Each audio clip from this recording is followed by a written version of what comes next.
Hello, dog walkers and pet sitters. I am looking at a map of Lower Manhattan in New York City.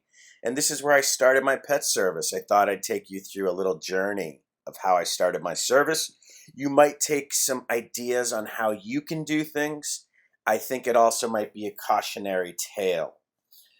So, a little bit of both. I thought it'd be eye opening. Let's see what happens. So, the first thing I ever did with my pet service, I didn't have any pets, I didn't know anyone. I took a subway up to Union Square and somewhere around here, and on a really hot summer day, and I stood outside of a Petco pet store, and I had flyers I had prepared, and I just gave out flyers to every single person who went in or out of the store. It just seemed pretty obvious to me that there's pet owners who live in the area going in and out of this pet store. So that was the first thing I ever did in my pet service. Okay. So on a Christmas morning a few months later, I got a cat visit. The cat visit was somewhere around here. And I showed up, and the person paid me to come twice a day for 30 minutes. And it was Christmas morning, like 8:30 in the morning. I'm going over there. It's freezing cold, really frigid wind. And to be honest, I felt stupid. I felt stupid that on Christmas morning I was going somewhere to make $12. That's what I was charging then. It just seemed silly to me. And then I opened the door and I walked in, and there's this long hallway, and this cat just peers its head. It's in the dark, and this cat peers its head around the corner. Just this little, meow. And I was like, my heart just melted. And of course, instead of spending 30 minutes at a time with the cat, I spent 2 to 3 hours at a time with the cat. And that was the beginning of my pet service. So the first customer I got was from Craigslist, and it was over here. That's where it started, my first customer.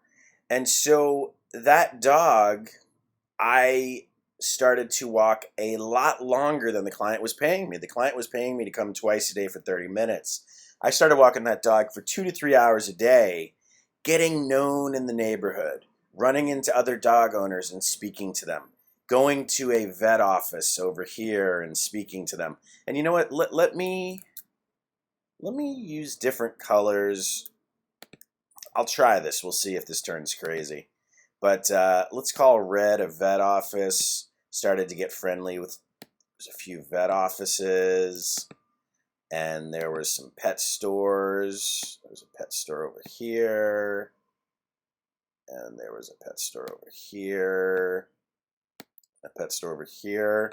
Started to get friendly with these people, and I happened to already know some property managers over here. So that was an existing relationship, and I became friendly with some doormen at different buildings. And so you see this wide variety of sort of targeting. And there was one other thing I did, which was sort of unique. I would target like delis. See, this area over here, which is sort of called meatpacking, there was not a lot of delis, and there still are not to this day. So my thinking was you have these really wealthy customers who are going to go to a deli, and because it's the only deli, right? They're going to go get their coffee at this deli. They're going to stand online getting, a bagel, getting breakfast. So it would be great to have my cards on their counter. So what I did at the vet, at the pet store, and at the delis is I would get them to put my card on their counter. Now keep in mind that I started doing this when it was just me. Now I might be designing this video for you, and you just want to only have your own rep, meaning you just want to have work for yourself and not have anyone else work for you. Now, if you want to be someone who grows your business and have people work for you, well, this is going to help you there as well, this plan. But listen, if you just want to work on your own, this is still a great plan.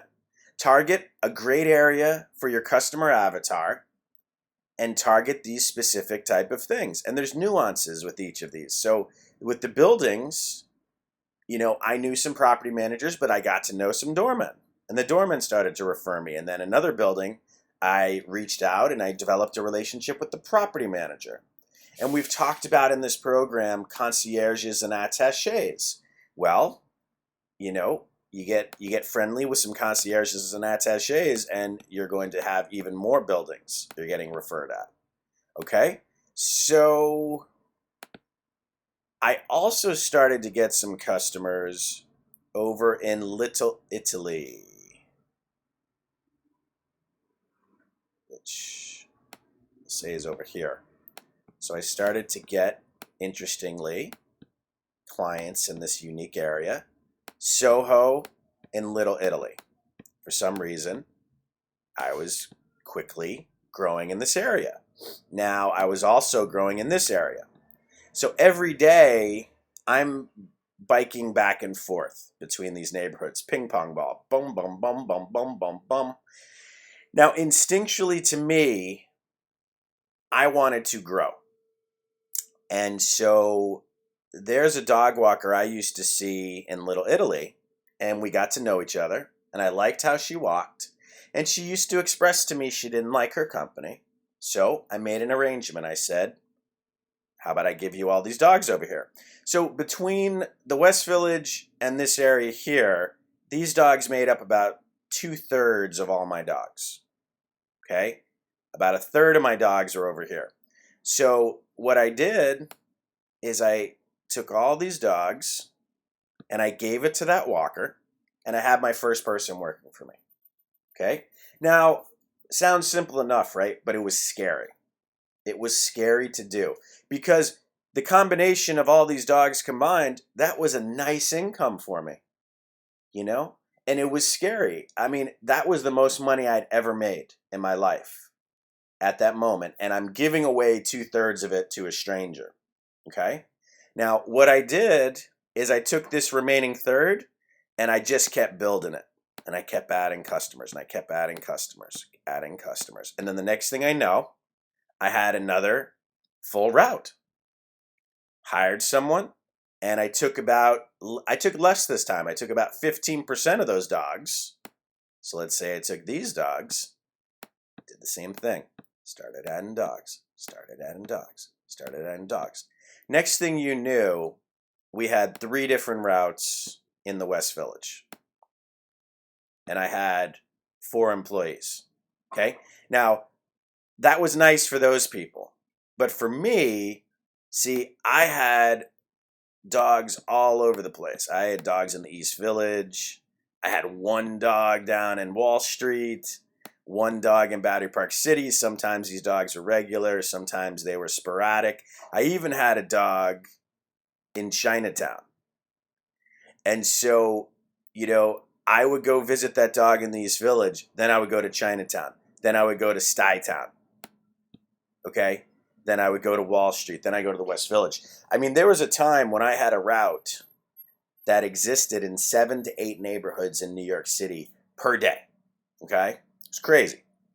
So we developed a pretty huge customer in Tribeca, and that led to a route being developed there. The East Village, that started to populate. Created a few routes over there. The East Village, being close to the Stuytown area, route started to develop there. When you think about relationships, right? Relationships in one area will spill over to relationships in other areas. And so this started to spill over to Gramercy.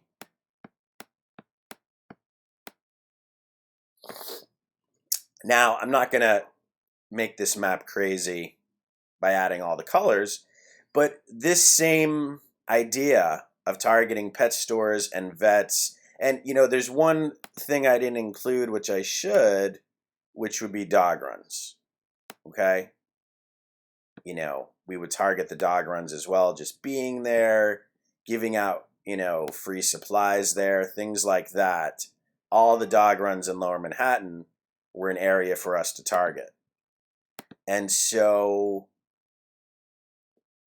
same thing happened in Wall Street, developed a few routes, Battery Park City, Chelsea,